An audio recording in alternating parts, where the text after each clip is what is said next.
پانی کی بچت میں خواتین کا کردار۔ ہم سب اپنی دادی یا نانی سے کہانیاں سن کر بڑے ہوئے ہیں۔ ان کہانیوں میں کبھی دیو ملائک کرداروں کے قصے ہوتے تھے، کبھی شیخ سعدی کی حکایات اور کبھی ان کے اپنے بچپن کے دلچسپ واقعات۔ ایک قصہ تو ہر اس دادی نے سنایا ہوگا جس نے پاکستان میں 50 اور 60 کی دہائی میں اپنا بچپن گزارا ہوگا، اور وہ یہ کہ گھر میں نل کھولتے ہی پانی نہیں آتا تھا، بلکہ گلی میں موجود سرکاری نل سے پانی بھر کر گھر میں استعمال کے لیے لایا جاتا تھا۔ اس کے قصے کے اختتام پر پانی کی قدر کرنے کی تلقین اور اسے بے جا ضائع کرنے سے منع کیا جاتا تھا۔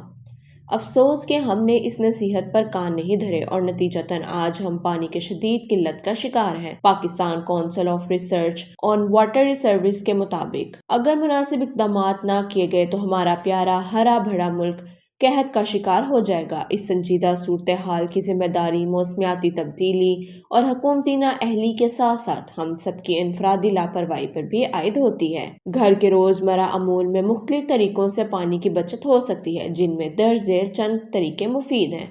پانی کا نل کھلا نہ چھوڑیے۔ ہے تو یہ بہت پرانی نصیحت، لیکن اس پر توجہ نہیں دی جاتی۔ برتن دھوتے ہوئے، کپڑے دھوتے ہوئے یا فرش دھوتے وقت بے جا پانی بہایا جاتا ہے۔ صابن یا واشنگ پاؤڈر لگاتے وقت اکثر نل کھلا چھوڑ دیا جاتا ہے، جس سے بہت سارا پانی ضائع ہو جاتا ہے۔ خاتون خانہ کو بار بار نل کھول کر بند کرنا زحمت لگتا ہے، لہٰذا وہ کام کے دوران نل کھلا چھوڑ دیتی ہیں۔ یہ عمل پانی کی قلت میں مزید اضافہ کرتا ہے، لہٰذا نل کو غیر ضروری کھلا نہیں چھوڑنا چاہیے۔ اس طرح پودوں کو پانی دیتے ہوئے کھلا پائپ استعمال نہ کیجیے، بلکہ اگر پانی طرز کے شاور کے ذریعے پانی دیا جائے تو بہتر ہوگا۔ استعمال شدہ پانی کو دوبارہ کام میں لانا۔ فصلوں میں وافر مقدار میں یوریا کھاد اور کیڑے مار ادویہ کے استعمال سے ان کے اثرات سبزیوں اور پھلوں میں باقی رہ جاتے ہیں۔ ان اثرات کو ختم کرنے کے لیے پھلوں اور سبزیوں کو اچھی طرح دھونا چاہیے، لیکن ملک میں بڑھتے ہوئے پانی کی شدید قلت کے باعث اگر سبزیاں یا پھلوں کو دھوتے وقت نل کے نیچے ایک ٹب رکھ کر پانی کو جمع کر لیا جائے تو بہتر ہوگا۔ پھر اس استعمال شدہ پانی کو پودوں میں ڈال دیا جائے یا فرش دھونے میں استعمال کر لیا جائے۔ بارش کا پانی جمع کر کے بھی پودوں کو پانی دینے کے لیے استعمال کیا جا سکتا ہے۔ شاور کا دورانیہ مختصر کیا جائے۔ خواتین کے بال لمبے ہونے کی وجہ سے ان کے شاور لینے کا دورانیہ زیادہ ہوتا ہے، لیکن اگر کوشش کی جائے تو اس دورانیے میں کمی لا کر پانی کی بچت کی جا سکتی ہے۔ اقوام متحدہ کے عالمی معیارات کے مطابق شاور لینے کا صحیح دورانیہ 7 سے 10 منٹ ہے، جس سے 5 لیٹر پانی کی بچت ہو سکتی ہے۔ واشنگ مشین کا صحیح استعمال۔ واشنگ مشین کو اسی وقت استعمال کیا جائے جب اس میں ڈالے جانے والے کپڑوں کا لوڈ مشین کی طے کردہ معیار کے مطابق پورا ہو، تاکہ مشین میں ڈالے جانے والے پانی کا مکمل اور صحیح استعمال ہو سکے۔ اگر ہم کپڑے ڈال کر واشنگ مشین چلائی جائیں گے تو اضافی پانی کا ضیاع ہوگا۔